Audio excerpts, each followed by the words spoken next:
What happens when prejudice at 30,000 feet meets power on the ground? A flight attendant, stressed and overworked, sees a young black man in a hoodie sitting in business class. She makes an assumption. She makes a demand. He asks for a second, and in a moment of pure, unbridled rage, she slaps him. But she didn't just slap a passenger. She slapped Marcus Thorne, the only son of self-made tech billionaire Robert Thorne. He makes one call, and in an instant, the system, her entire world, begins to shut down. This isn't just a story about a slap. It's a story about what happens when the silent victims of bias finally get their hands on the switch. JFK International's Terminal 8 was a living organism pulsing with the chaotic energy of 1,000 intersecting timelines. It was the Tuesday before Thanksgiving, a day designed by travel demons to test the limits of human patience. The air was thick with the scent of Cinnabon, jet fuel, and anxiety. In the priority boarding line for American Airlines Flight 100, a direct 707 service to London Heathrow, stood Marcus Thorne. To look at him, you wouldn't see a billionaire's son. You would see a 22-year-old. He was tall, with a lean, athletic build, hidden under a simple, grey, soft cotton hoodie. The logo, a small, stylized tree, was for a niche environmental non-profit, not a luxury brand. His jeans were worn, his sneakers were a pair of standard Nike runners, and a pair of Bose QC45 headphones rested around his neck like a familiar hug. He was scrolling through a PDF on climate data, his brow furrowed in concentration. He was in every visible metric unremarkable, and he preferred it that way. Marcus Thorne was not his father. Robert Thorne was a force of nature, a man who had built Thorne Dynamics from a garage concept into a global green energy empire that made Google look sluggish. Robert Thorne moved the world. Marcus just wanted to understand it. He was flying to London to present his graduate thesis at a global climate summit, and he was flying business class, a concession he'd made to his father, who had wanted to send the G650. "I need the signal, Dad," Marcus had argued. "Flying private to a climate conference, I'd be roasted alive before I even landed. I'll be fine in flagship business. It's character building." His father had laughed a deep, rumbling sound. "Your character is built, son. It's the world that needs work. Fine, but you will take the car service." Now, as the line shuffled forward, Marcus felt a familiar vibration. He glanced at his iPhone. "Dad." He smiled and answered, keeping his voice low. "Hey, Dad. I'm boarding right now." "Just wanted to check in." Robert's voice boomed even through the phone's speaker. "You got the presentation, the data on the Arctic ice shelf degradation." "Yes, Dad. It's solid. Listen, they're calling my group. I'll text you when I'm settled." "All right. Be safe. And Marcus, remember who you are." "I know," Marcus said, a familiar, fond exasperation in his tone. "I love you, Dad. Love you, son. Give 'em hell." Marcus hung up just as he reached the gate agent, who scanned his pass without looking up. "Have a good flight, Mr. Thorne." "You too." Marcus replied, his voice genuine. He knew this was the hard part of her day. He walked down the jet bridge and stepped onto the aircraft. "Welcome," chirped a flight attendant at the door. Marcus nodded and turned right into the quiet, hushed cabin of the flagship business class. He found his seat 4B, a sleek private pod. He stowed his carry-on, settled in, and pulled out his laptop to review his notes one last time. He was in his bubble, focused. He was so focused that he barely noticed Sarah Jenkins. Sarah was the lead flight attendant for the business cabin. She was 48, with 25 years of service at American. Her uniform was crisp. Her blonde hair pulled back in a regulation-tight bun, and her smile was a thin red line of painted-on professionalism that didn't quite reach her eyes. Today that smile was gone. Sarah's day had been a nightmare. Her commute from Long Island was a 2-hour gridlock. Her normal crewmate had called in sick, replaced by a 20-something new hire who seemed to think the job was a travel vlog. A passenger on the previous flight had spilled a full Bloody Mary on her, and she hadn't had time to change her blouse, only sponge it down, leaving a faint, sour smell of tomato juice and cheap vodka that she was paranoid everyone could smell. And then she'd had a screaming match with the gate agent who had allowed an excessive number of pre-boards, throwing off her entire service timeline. She was stressed, she was angry, and she was running on 3 hours of sleep and a quart of bad coffee. As she marched through the cabin, her eyes landed on seat 4B. She saw a young black man in a hoodie. In her premium cabin. He hadn't just boarded with a hoodie, he was wearing it like he was in a gym. He had his large, expensive-looking headphones on. She didn't notice they were around his neck and was tapping away at a laptop, his shoes still on. One leg bounced nervously. Sarah's mind, clouded by fatigue and frustration, made a series of instant toxic calculations. He's a rapper, or an athlete, got more money than sense, probably got upgraded on miles and thinks he owns the place. He's the type to be demanding, to ask for endless Jack Daniels, to hit on the new hire. Her lip curled. She had no time for this. She had a manifest to check a cabin to secure. She stormed over to him, her heels clicking aggressively on the galley floor. "Sir!" she snapped. Marcus looked up, startled from his deep read of ice core data. He pulled his headphones completely off. "I'm sorry. Your laptop, it needs to be stowed. We're preparing for departure." Her voice was a razor. Marcus blinked, looking at the cabin. People were still boarding. The door was wide open. "Oh, of course. I thought we still had a few." "The rules are the rules, sir. Laptop stowed. Now." Marcus, a man who had been raised in a world of quiet, respectful debate, felt a small prickle of annoyance. But he was a guest here. "No problem." He began to save his document. But his phone buzzed again. It was a text from his father. A critical one. "Forgot. The fuel data is embargoed until 9 a.m. London. Do not show slide 14 until you get the all clear." This was bad. Slide 14 was a cornerstone of his presentation. "Oh, shoot," Marcus muttered, typing a rapid reply. "Dad, which dataset can I use as a backup?" "The no-air figures." Sarah watched him. He had ignored her. After she had just given him a direct instruction, he had pulled out his phone. The snap was coming. The tinderbox was lit. The air in the cabin crackled, and Sarah Jenkins felt a hot, dark wave of indignation rise up from her sensible shoes. "I am not going to tell you again," she said, her voice dangerously low. Marcus looked up his phone, still in his hand.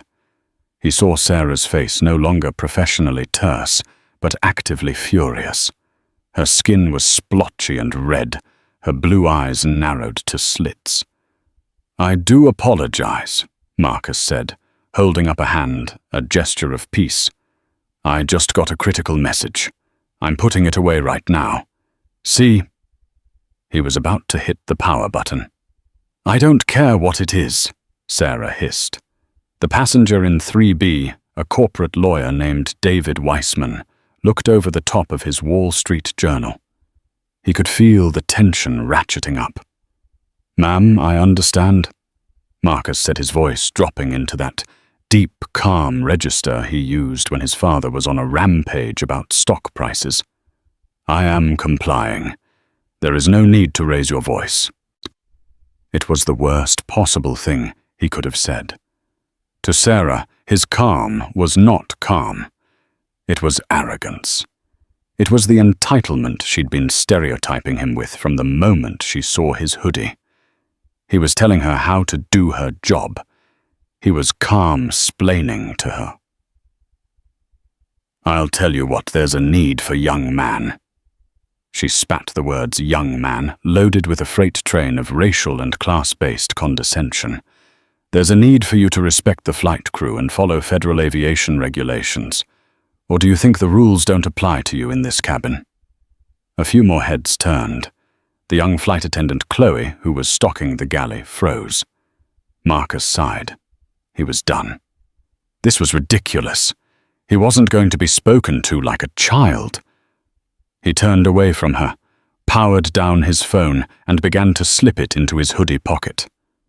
Sarah saw the movement not as compliance, but as the final act of defiance. He was hiding it from her. He was ignoring her. "I said, now." Her hand shot out. It was a reflexive, thoughtless movement born of pure rage. She wasn't thinking about her job, her mortgage, or the 25 years she'd spent building her seniority. She was thinking only that this arrogant kid was not going to get the last word. She grabbed for the phone. Marcus, an athlete in high school, had quick reflexes. He pulled his hand back instinctively. "Do not touch my property," he said, his voice no longer calm but cold. Sarah's hand, meant to grab the phone, met only air. Her momentum, fueled by her fury, carried her forward. She felt defied. She felt humiliated. He had pulled back. He had challenged her. And she slapped him. It wasn't a tentative tap. It was a full, open-palmed backswing and follow-through crack. Her rings a simple gold band and a modest diamond connected with the sharp line of his cheekbone. The sound was shockingly loud in the enclosed space. It was a pop like a champagne cork, but with none of the celebration. The cabin went utterly, completely silent. The hum of the auxiliary power, the distant clatter of luggage. Even the boarding announcements from the terminal seemed to fade away. Marcus Thorne sat frozen. His head was snapped to the side from the force of it. He didn't yell. He didn't curse. He didn't move. A single slow drop of blood welled up on his lip where her ring had cut him. He turned his head back slowly. He looked at Sarah Jenkins. His eyes were not angry. They were not hurt. They were empty. It was the look of a scientist observing a specimen, a look of cold, profound, and sudden understanding. Sarah stood there, her hand still raised, slightly tingling from the impact. Her mind was a blank white screen. What did I just do? The thought was a tiny scream in a vast, empty canyon. "Oh, my God," whispered Chloe from the galley. David Weissman in 3B. The lawyer had already pressed record on his phone, which he'd been holding under his newspaper. He had the whole thing. The audio was crystal clear. Sarah's face, which had been red with rage, was now draining to a ghostly mottled white.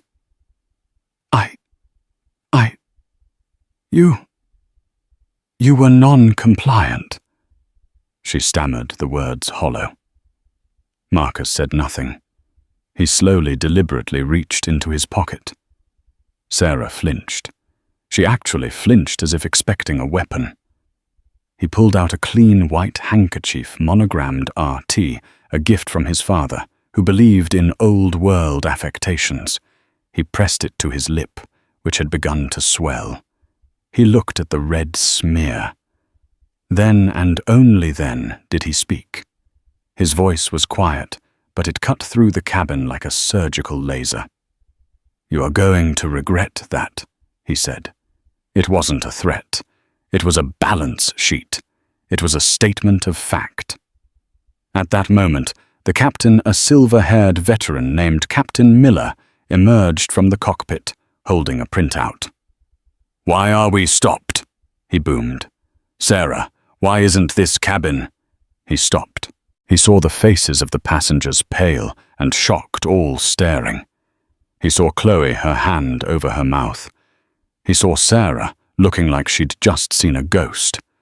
And he saw the young man in 4B holding a bloody handkerchief to his face. "What in the hell," Captain Miller said, "is going on here?" The silence that followed Captain Miller's question was heavier than the 707 they were sitting in. Every passenger in the cabin was an unwilling actor in a play they hadn't auditioned for. Sarah Jenkins, her mind snapping back from the white fog of panic, did the only thing she could think to do. She went on the offensive. It was a desperate, fatal error. "Captain, thank God," she said, her voice shaking but finding its footing in self-righteousness. This passenger, he was non-compliant with FAA regulations. He refused to stow his electronic devices. He was aggressive. He threatened me. I felt unsafe. A low murmur rippled through the cabin. "A lie," hissed a woman in 5G. Captain Miller looked at Marcus. His eyes, trained by 30 years of flying, were assessing. He saw the kid in the hoodie. He saw the bloody handkerchief. He saw a problem that was keeping his flight on the ground. "Son," Captain Miller said, his voice a paternal rumble. "Is that true? Did you threaten my crew?" Marcus slowly lowered the handkerchief. He met the captain's gaze. "Captain," he said, his voice steady, "I did not threaten anyone. Your flight attendant, Miss—" He glanced at her name tag. "Ms. Jenkins was behaving in an erratic and aggressive manner. I was complying with her instructions when she attempted to snatch my personal property. When I pulled away, she assaulted me." "He's lying!" Sarah shrieked, her professionalism shattering into 1,000 pieces. He's trying to get something a free." "That's enough, Sarah," Captain Miller snapped. The hysteria in her voice was all the proof he needed. "Go to the aft galley. Now. Chloe, you're on lead." "But Captain—" "Now, Sarah, go." Defeated, humiliated, and terrified Sarah. Jenkins turned and made the walk of shame down the aisle, the eyes of every passenger burning into her back. Captain Miller turned back to Marcus. "Sir, I apologize on behalf of the airline. Are you injured? Do you need medical?" "I am fine," Marcus said, "but I am not fine. I have been assaulted. I understand. We will of course compensate you for this. We can offer, I don't know, 50,000 AAdvantage miles, a full refund." Marcus almost laughed. It was a bitter, cold sound. "Captain, I am not interested in miles. I am interested in justice. You need to call the Port Authority police." The captain's face went grim. "Sir, if we do that, we delay the flight. We'll have to deplane everyone. It's a major incident." "It is already a major incident," Marcus said, his voice hardening. "You can either call them or I will. And if you try to deplane me, as I suspect you are thinking of doing, this incident will become the single biggest mistake of your career. I am an executive platinum member. I have a confirmed ticketed seat, and I have been attacked by your employee. I am not moving." The captain was stuck. This kid. He spoke with an authority that didn't match his hoodie. "Sir, please," the captain hedged. Let's get to London. We can file all the reports there. I'll have her removed from service for the rest of the flight. You won't even see her." "No," Marcus said. "The crime was committed here in New York, on the ground at JFK. It will be handled here." He saw the captain's hesitation. He saw the man calculating. The cost of the delay, the paperwork, the union reps. He saw the system of, let's make this go away, kicking into gear. And Marcus Thorne decided to shut that system down. He pulled his phone back out. His thumbprint opened it. The captain's eyes widened. "Sir, you can't—" "Watch me," Marcus said. He hit a single number on his favorites list. It rang once. "Dad?" The captain's heart sank. "Dad? Who calls their dad son? I thought you were—" "I'm still on the ground at JFK, Dad. Something's happened. Flight AA-100. Marcus's voice was low, fast, and precise. He was no longer a 22-year-old student. He was Robert Thorne's son. "I've been assaulted by a flight attendant. Yes, she slapped me. Yes, I'm bleeding. No, I'm fine. But they're trying to sweep it. The captain wants to take off." He listened for a moment. "Yes, American, AA-100, JFK, Terminal 8, Gate 42. Her name is Sarah Jenkins." He listened again. "I know. No, I don't need that. I need you to call him." "Yes. The General Counsel. Tell him to call Robert Isom's office." Captain Miller's blood turned to ice. Robert Isom was the CEO of American Airlines. "Tell him," Marcus continued, his eyes locking on the captain's, "that the Thorne Dynamics corporate account is under immediate review. And tell him that if this plane gets the clearance to push back from this gate before the Port Authority police arrive, Thorne Dynamics will terminate its $1.2 billion a year contract with the One World Alliance, effective immediately." He paused. "I know, Dad. I'll be fine. Just make the call, and call our legal team. I want them here. At the gate. 20 minutes. Marcus hung up the phone. He looked at Captain Miller, who was now the color of old oatmeal. "I believe," Marcus said, his voice flat, "you have a call to make to the tower. This flight is going to be delayed." Before the captain could even move, his own secure phone, clipped to his belt, buzzed with a ferocity he had never heard. It was the direct line from AA Flight Operations.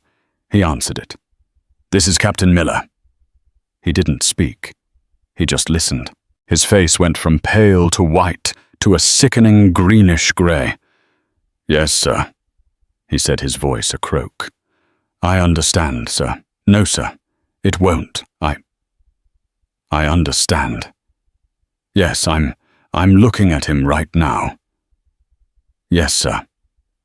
He hung up. He looked at Marcus Thorne, no longer seeing a kid in a hoodie, but the living, breathing embodiment of a corporate nuclear bomb. "The Port Authority," the captain said, his voice hollow, "is on its way. We are returning to the gate. We will be deplaning." "Thank you, Captain," Marcus said, and he leaned his head back, closing his eyes, the adrenaline finally hitting him, his cheek throbbing in time with his heartbeat. The system was in motion. For the passengers, the next 10 minutes were a blur of confusion. The jet bridge reattached with a heavy final thud. The captain's voice came over the PA, strained and formal. "Ladies and gentlemen, this is your captain speaking. Due to, an unforeseen security issue, we will be returning to the gate and deplaning all passengers. We apologize for the delay. We will have more information for you in the terminal. All cabin crew will please disarm doors and cross-check." The system of a transatlantic flight, the smooth-oiled machine of getting 200 people from A to B, had just been shut down. In the AA Operations Center at DFW, and in the local operations tower at JFK, it was pure chaos. A code red alert had flashed on the screen for AA-100. Do not move aircraft. Hold for CEO. A call from Robert Isom's personal office.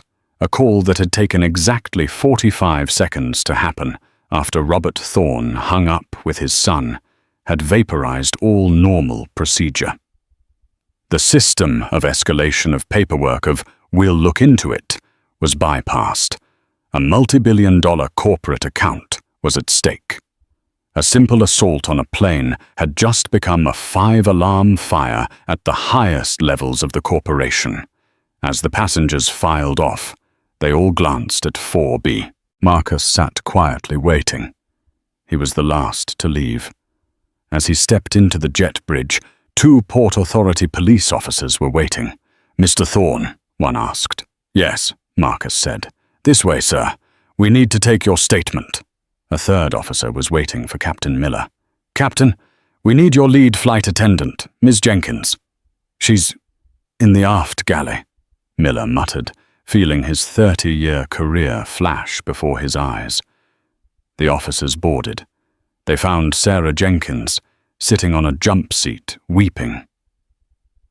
"Ma'am," the officer said, not unkindly, "you need to come with us." "It wasn't my fault," she cried. He, "Ma'am, let's take this to the station, please." As Sarah was escorted off the plane, her walk of shame was now a perp walk. The passengers in the gate area saw it, and they all had their phones out. The first videos were already hitting Twitter, Instagram, and TikTok. Flight attendant slaps passenger at JFK. American Airlines Hamburg slapgate. Karen on AA-100. In the terminal, a new system was forming. A gate agent, her face a mask of panicked efficiency, was at the podium. "Ladies and gentlemen, Flight 100 has been cancelled." A groan went through the crowd. "We are rebooking all passengers. Please form a line. For our, business class and executive platinum members, please see my colleague Mr. Harris by the window." Marcus, flanked by his 2 officers, walked past the line. David Weissman, the lawyer from 3B, broke from the crowd and intercepted him. "Mr. Thorne," Weissman said, handing him a business card. "David Weissman. I was in PB. I saw the whole thing. I also filmed the whole thing, high definition, with clear audio. Here is my card. My recording is your property free of charge. Consider it a professional courtesy." Marcus looked at the man. "Thank you, Mr. Weissman. I will be giving your card to my legal team." "Legal team?" Weissman raised an eyebrow. At that moment, 2 men in $5,000 Zegna suits power-walked into the gate area, looking wildly out of place. "Marcus," one called. "Over here," Marcus said. The men, the top local counsel for Thorne Dynamics, rushed over. "Are you okay?" "We came as soon as we got the call. The car is waiting." "I'm fine, Alan," Marcus said.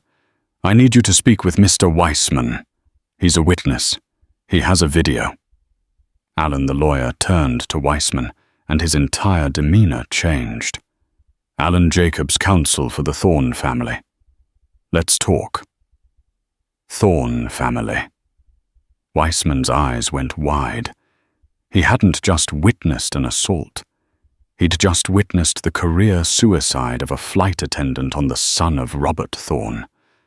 Meanwhile, the system of American Airlines public relations was in full panicked meltdown. The videos were spreading. The system of plausible deniability, "we are investigating the incident," was failing. Robert Isom, the CEO, was on a video call with Robert Thorne. The call was not a negotiation. "Robert," Thorne's voice was a polar ice cap. "I am looking at a video of your employee assaulting my son. My son, who is a non-confrontational, polite young man. My son, who is one of your highest-tier customers. This is not a customer service issue, Robert. This is a corporate culture issue. You have a violent, prejudiced employee who you allowed near my family. Robert, I am appalled, Isom said, and he meant it. He was appalled at the act, but mostly appalled at the billions of dollars in revenue that were now evaporating. The employee she is being removed from service. We are cooperating fully with the port. Cooperating is the minimum, Thorne cut him off. I want her gone, not suspended, not pending investigation. I want her fired, by end of business. I want a public apology not to me, but to my son. And I want a full top-to-bottom review of your diversity and de-escalation training with a report sent to my desk.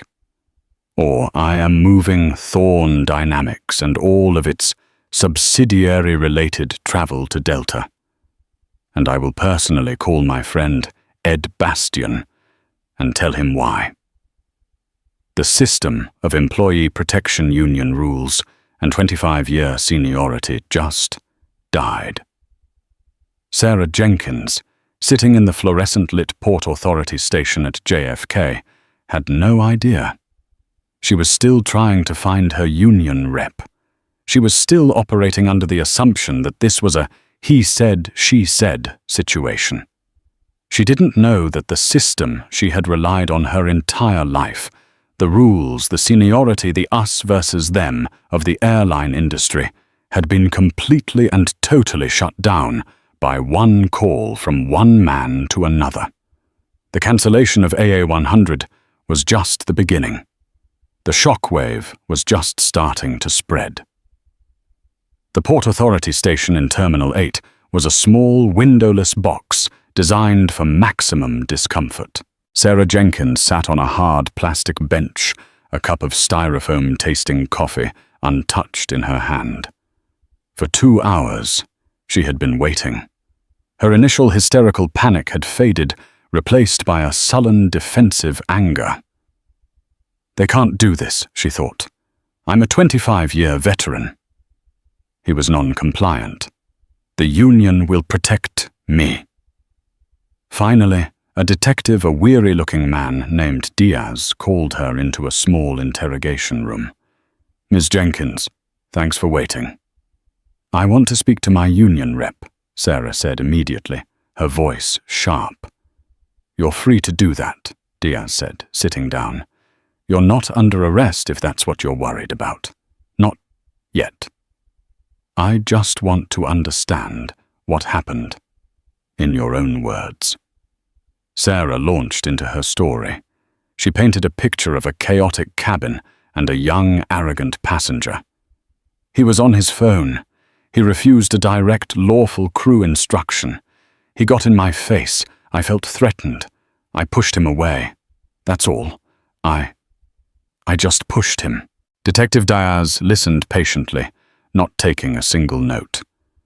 When she was finished, he just sighed. You pushed him, huh? Yes, in self-defense. Diaz nodded. He pulled out his personal cell phone. He turned it around on the table. This is a public TikTok, Ms. Jenkins. Posted about 90 minutes ago. 1.2 million views. Is this you? He hit play. The video was from 3B. It was David Weissman's.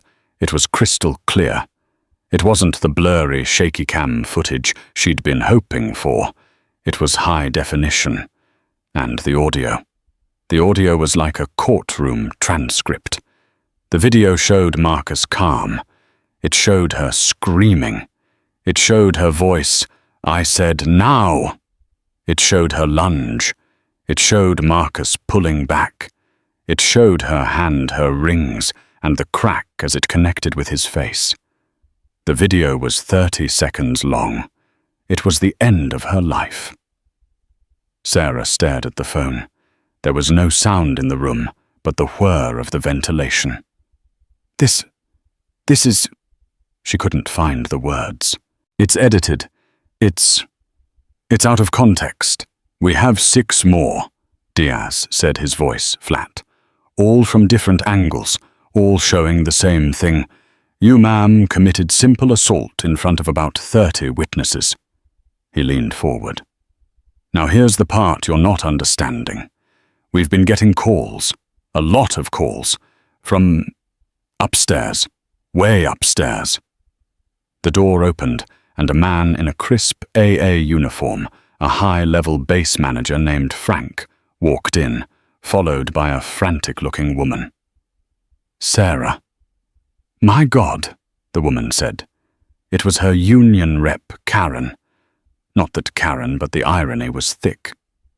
Karen, thank God. Sarah cried, a new surge of hope. You have to help me. They're twisting. Shut up, Sarah. Karen whispered, her eyes wide with terror. Just don't say another word. Frank, the AA manager, looked like he was about to be physically ill.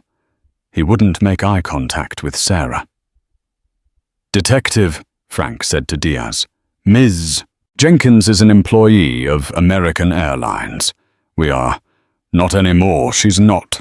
Frank said, his voice a miserable monotone. Sarah's blood went cold. What? Frank finally looked at her. His eyes were devoid of pity. Sarah, as of 20 minutes ago, by direct order from corporate headquarters in Dallas, your employment with American Airlines is terminated, effective immediately, for gross misconduct and violation of company policy. What? Sarah shrieked, jumping up. You can't. The union. The contract, I'm suspended pending investigation. That's the rule. The rules changed, Sarah. Karen, the union rep, said, her voice shaking. The system just, it's not working. What are you talking about? Sarah, Karen said, taking a deep breath. The man you slapped, the passenger. Do you know who he is? Some kid, a rapper I don't know. He's Marcus Thorne. The name meant nothing to Sarah. Who? His father from? Frank said, his voice cracking, is Robert Thorne, of Thorne Dynamics. A flicker of recognition. Sarah read Forbes. She'd seen the world's richest lists. Thorne, number 7. Self-made, green tech, reclusive, powerful. Robert Thorne, Frank continued, was the signatory on our single largest corporate travel account, an account worth to this airline over $1 billion a year. And you slapped his son. Over a cell phone. The room began to spin. The walls were caving in. The union can't, Sarah pleaded, turning to Karen. Can't what, Sarah? Karen said, her voice rising in frustration. Fight this or we'd be laughed out of arbitration. There's video. There are 30 witnesses. You didn't just break the rules, you set the rule book on fire. They're calling it an act of corporate self-sabotage. They're talking to legal about revoking your pension. My pension, that was it. That was her life, her 25 years. Detective Diaz, Frank said, turning his back on her. American Airlines will cooperate in any way necessary. We will be providing the full passenger manifest, all video evidence, and Ms. Jenkins's full employee file to your district attorney. She is no longer in our employ, or on our property. Her security access is revoked. He walked out. Frank, Sarah screamed. Frank, you can't. I'm sorry, Sarah. Karen said, backing out. There's nothing I can do. You're on your own. My advice. Get a criminal lawyer, a good one. The door shut, leaving Sarah alone with Detective Diaz. So, Diaz said, pulling out a small notepad. Let's try this again. This time, without the self-defense part. Sarah Jenkins finally understood. The system, she had trusted the seniority, the union, the rules, was a house of cards. And she had just assaulted the one man who, with a single phone call, could blow it all down. She was no longer Sarah Jenkins, 25-year veteran flight attendant. She was Sarah Jenkins' defendant. Marcus was not in a police station. He was in the penthouse suite of the St. Regis, New York, a suite that had been booked by his father's chief of staff before Marcus had even finished his statement. The system worked differently for him. He was standing by the window looking down at the lights of Fifth Avenue. A doctor, the Thorne family's private physician, had already been looked at his face and declared him perfectly fine, if a little bruised. The cut was superficial. He wasn't fine. He felt hollow. The door opened and Robert Thorne walked in. He wasn't in a suit. He was in jeans and a dark cashmere sweater, having flown in on his personal Sikorsky from his Connecticut estate. He said nothing. He just crossed the room, pulled his son into a tight, powerful hug, and held him. "Are you okay, son?" Robert asked, his voice low. "I'm fine, Dad," Marcus whispered into his father's shoulder. "It's just, I'm so tired of this." Robert pulled back his eyes, the same eyes as Marcus's, sharp and intelligent, scanning his son's face. He gently touched the cut on his lip. "I know," Robert said. "This wasn't about a phone, was it?" "No." Marcus said, his voice quiet. "She didn't see me. She saw a type. She saw a young black man in her precious cabin, and she just snapped. It's not the first time I've been seen that way, Dad. It's the first time it was on camera, and the first time I had the call." This was the twist. The story wasn't about a rich kid getting revenge. It was about a young black man who, for the first time in his life, had the overwhelming, undeniable power to make the system of bias and prejudice accountable. He had a resource that millions of others who looked just like him and suffered the same indignities daily did not. "You did the right thing, Marcus," Robert said. "You used the tool you had. You shut it down." "I know," Marcus said. "But what about the next guy?" "The one who doesn't have the call," Robert Thorne smiled, a cold, dangerous smile. "That," he said, "is where we shut down the rest of the system."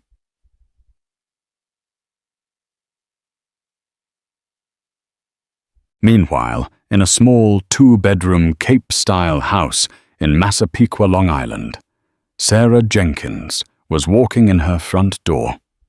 It was 3 a.m. She hadn't been arrested. The DA was filing the charges in the morning, but she was out. And she was toxic. Her husband, Mark, was waiting in the living room, his face pale. The TV was on, muted. It was CNN. And her face, a grainy screenshot from one of the videos, was on the screen. "Mark," she whispered. "What did you do, Sarah?" He asked, his voice a dead monotone. "What in the hell did you do?" It was a mistake. He provoked me." "A mistake?" Mark let out a high-pitched, hysterical laugh. "A mistake is forgetting to take the garbage out. You're the #1 trending topic on Twitter." AA Karen. "Slapgate. They're doxing us, Sarah. Our address is on 4chan. Our address." Sarah felt her knees buckle. I lost my job, Mark." "Your job?" he said, his voice distant. "Oh, Sarah, we've lost a lot more than your job." What do you mean?" Mark walked over to his laptop, which was open on the dining room table. He turned it around. It was an email. "I got this," he said, "at 7 p.m., 2 hours after you were terminated." Sarah read it.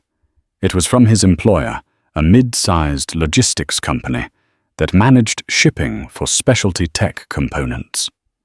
Dear Mr. Jenkins, due to a sudden and unforeseen restructuring of our primary client contracts, your position along with the entire Eastern Seaboard Division has been made redundant, effective immediately.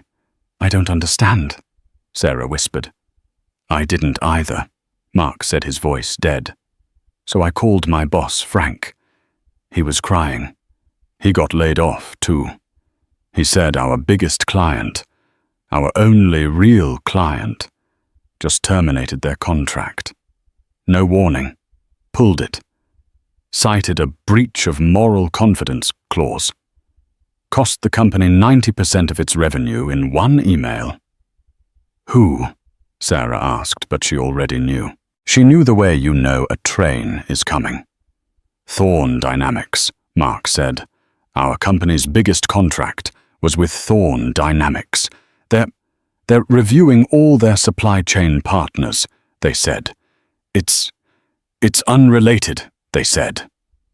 Mark looked at his wife, the woman he had known for 20 years. He no longer recognized her.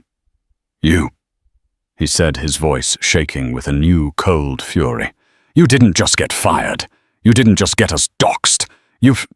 With one stupid racist act, you bankrupted my company. You got me fired. You got Frank fired. You got 100 people in my division fired. This was the system shut down. It wasn't just Sarah's world. It was the system of her entire life. Her job, her pension, her husband's job, her home's safety, her anonymity. The hard karma wasn't just a lost job. It was a societal and economic erasure. Sarah Jenkins sank to the floor. The sound of the CNN report filtering in her own face, staring back at her, a silent, damning witness. She had made one call, one slap, one assumption. He had made one call, and the system, the entire system, had shut her down. 6 weeks. In the lifespan of a corporate scandal, it was an eternity. For Sarah Jenkins, it was a free fall in slow motion. A fall that ended abruptly on a hard, polished wood bench in the Queens County Criminal Court. The room was a media circus, but a quiet one. This wasn't a celebrity trial. It was a public execution. The air was thick with the silent, rapid click, click, click of reporters typing on their phones. Sarah sat next to a court-appointed lawyer, a young man with a cheap suit and a look of profound resignation. She herself was a ghost, a hollowed-out woman in a shapeless black pantsuit she'd bought at a discount store. Her hair, no longer in its regulation bun, was lank and lifeless. Her husband, Mark, was not there. He had filed for divorce 3 weeks prior, citing irreconcilable differences and extreme personal duress. He was at that moment in a job interview for a junior logistics position in another state, a job that paid less than half his former salary. The 300 employees of his former division were all in similar or worse positions. The system shut down had been a tidal wave, and Sarah was just the pebble that started the avalanche. In the matter of the people versus Sarah Jenkins, the clerk droned. On one count of assault in the 3rd degree, how do you plead? Sarah's lawyer nudged her. She stood, her knees shaking. Guilty, Your Honor, she whispered. The word was a dry cough, sucked up instantly by the courtroom's sound-dampening panels. The judge, a formidable woman, named Alani Williams, peered down from the bench. Miss Jenkins, she said, her voice a sharp, clear instrument. This is not a complicated case. In my 20 years on the bench, I have seen he said, she said cases by the 1,000. This was not one of them. She held up a printout. This, she said, is a transcript from the state's primary evidence, a video viewed to date 84 million times. It is a video of you, an agent of a commercial airline, in a position of authority, committing an unprovoked act of violence against a passenger. It is not just an assault, Ms. Jenkins. It is a profound, grotesque abuse of power. The very power you thought you were protecting. Sarah stared at her hands. The numbness was total. This system of justice was as cold and impersonal as the one she had served. Because of your guilty plea, the judge continued, which I can only assume is because any trial would be a 10-minute formality, this court is prepared to sentence you. You are hereby sentenced to 2 years of probation. You will pay a fine of $5,000, and you will perform 500 hours of community service. The judge paused, letting the sentence hang in the air. And be clear, Miss Jenkins, you will not be sorting cans. Your 500 hours will be served directly at the Racial Justice Advocacy Center at the LaGuardia Community College in Queens. You will be filing their paperwork. You will be cleaning their floors. You will be listening to the stories of the very people you and so many like you prejudge every single day. She leaned forward.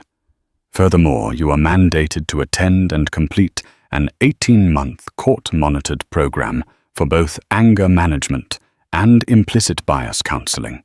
You will learn, Ms. Jenkins, what you so clearly failed to see. You are adjourned. Wait for the prosecution. A collective exhale.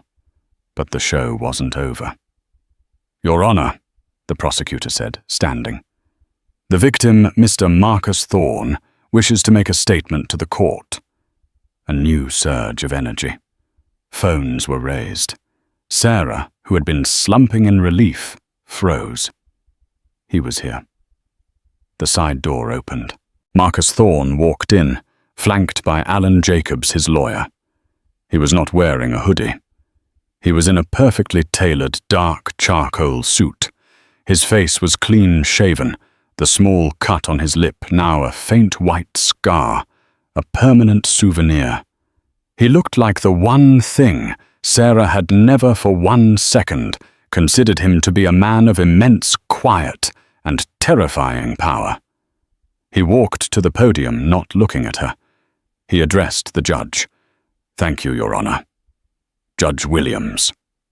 His voice was deep, steady, and unamplified, yet it filled the room. The last 6 weeks have been educational.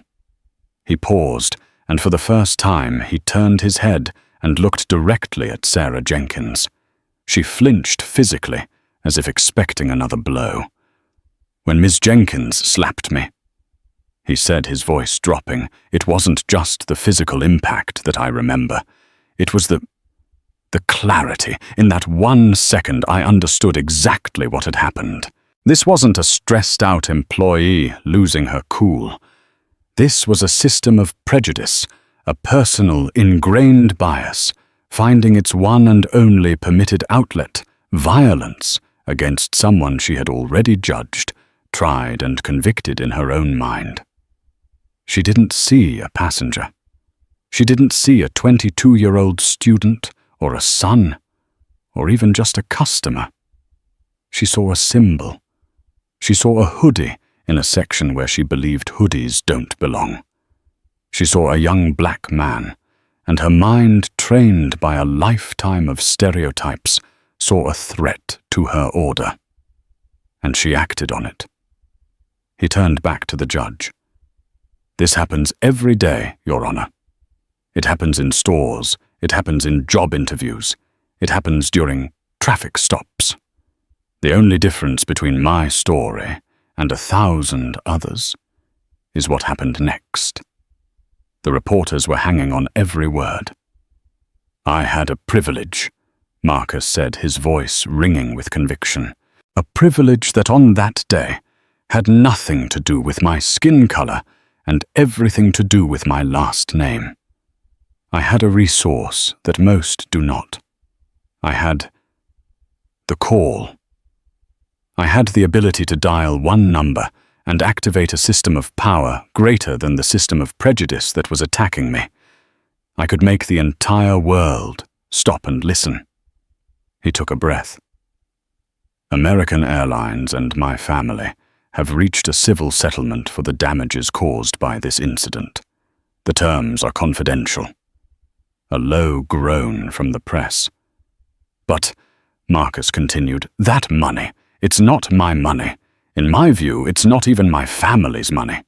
It is money that was generated by an act of bias, so it will be used to fight bias.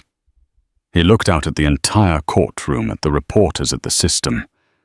Today my father and I are formally announcing the formation of the Call Fund. The room was utterly silent. It is a 501c3 non-profit rapid response legal aid foundation. It is being seeded today with the entirety of the 8-figure civil settlement from the airline and a matching $10 million personal donation from Thorn Dynamics. Gasps. This wasn't just a statement. It was a financial broadside. We have established a hotline. Marcus explained, his voice gaining the cadence of a CEO, the man he was always meant to be.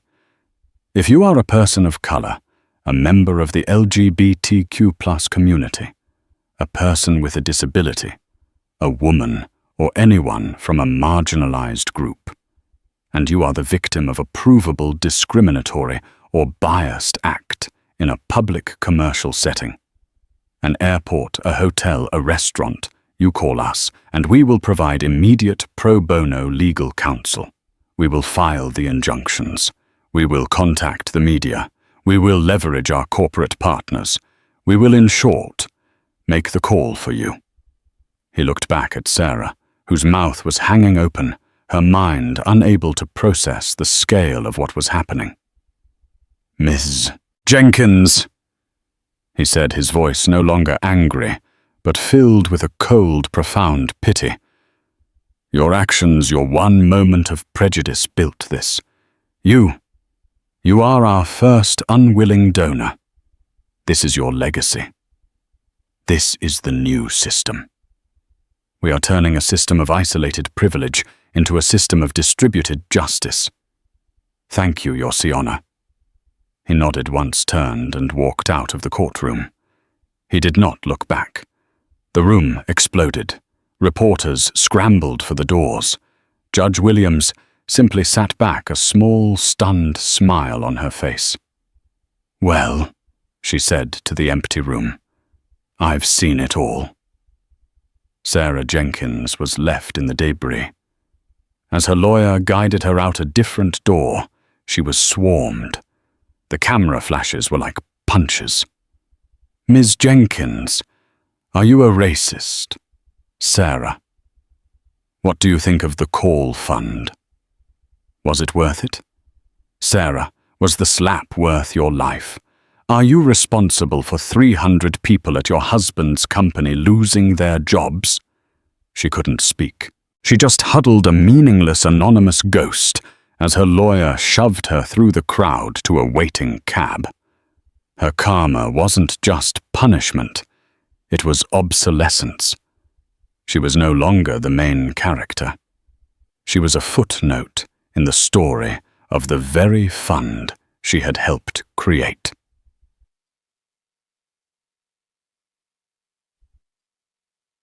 Two months later, JFK Terminal 8, Marcus Thorne, in his grey hoodie and Nike runners, walked to the gate for the new rescheduled Flight 100 to London. The gate agent, a different woman, saw him approaching. Her eyes widened, not in suspicion, but in recognition. Mr. Thorne, she said, her voice a little too loud, a little too bright. It is a genuine pleasure to have you, sir. You are, of course, pre-boarded. Please go right ahead. Thank you. Marcus smiled his genuine, warm smile. I'm fine to wait for Group 1. No, sir. Please. We insist. He nodded understanding and walked down the jet bridge. At the door, the lead flight attendant, a man with silver hair, greeted him by name. Mr. Thorne, welcome aboard. A real honor. Your seat is 4B. Please let me know if there is anything, and I do mean anything I can do for you. Marcus settled in. He was once again the first person in the cabin. A moment later, a young, nervous flight attendant approached. It was Chloe. She was holding a bottle of Fiji water unopened. Mr. Thorne, she stammered, her hands trembling so badly the bottle rattled. He looked up from his phone, and his face broke into that same warm smile. Chloe, it's good to see you. How have you been? Tears instantly welled in Chloe's eyes. You remember me? Of course I do, he said, sitting up. You were kind. She exhaled a shaky 6-week-old breath. I brought you this. I remembered you asked for water. Thank you, he said, taking it. That's very thoughtful. I just... She stammered, wringing her hands.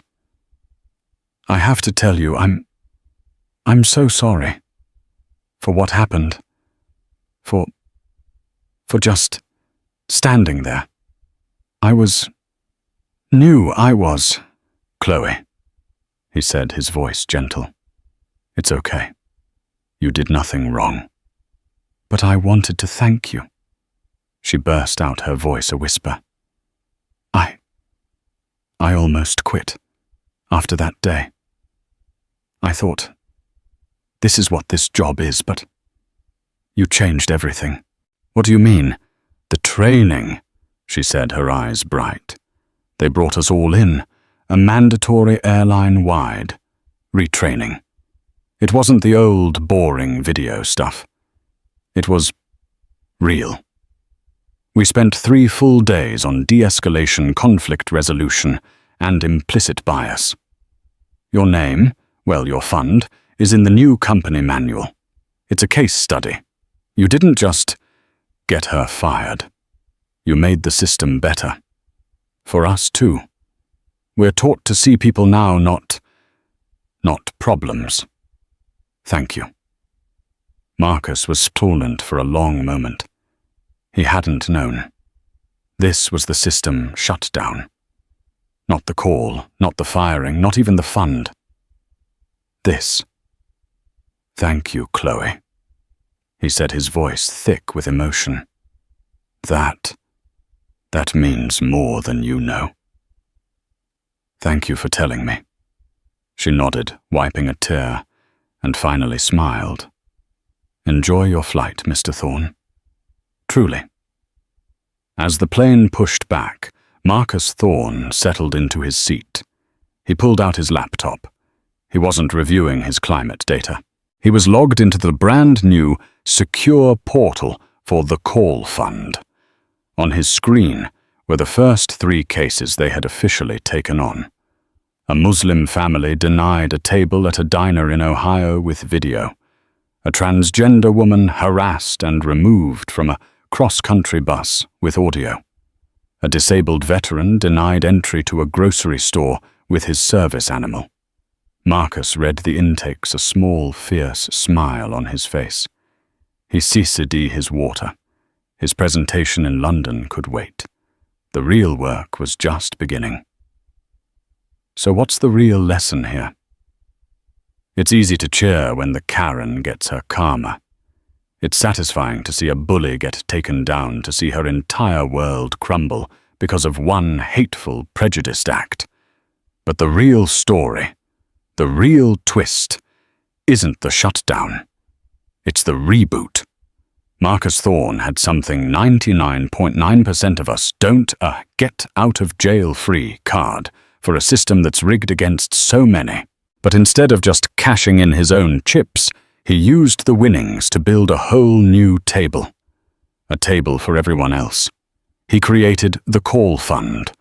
This story shows that true power isn't just about shutting your enemies down. It's about building a new system where they can't hurt anyone else ever again. What do you think? Was the karma too hard, or was it exactly what she deserved? What would you do if you had the call? Let me know your thoughts in the comments below. And if you loved this story, and you want to hear more dramas about karma power and the real-life twists that change everything, then you know what to do. Hit that like button, share this video with someone who needs to see it, and most importantly, subscribe to the channel and ring that bell. You don't want to miss what's coming next.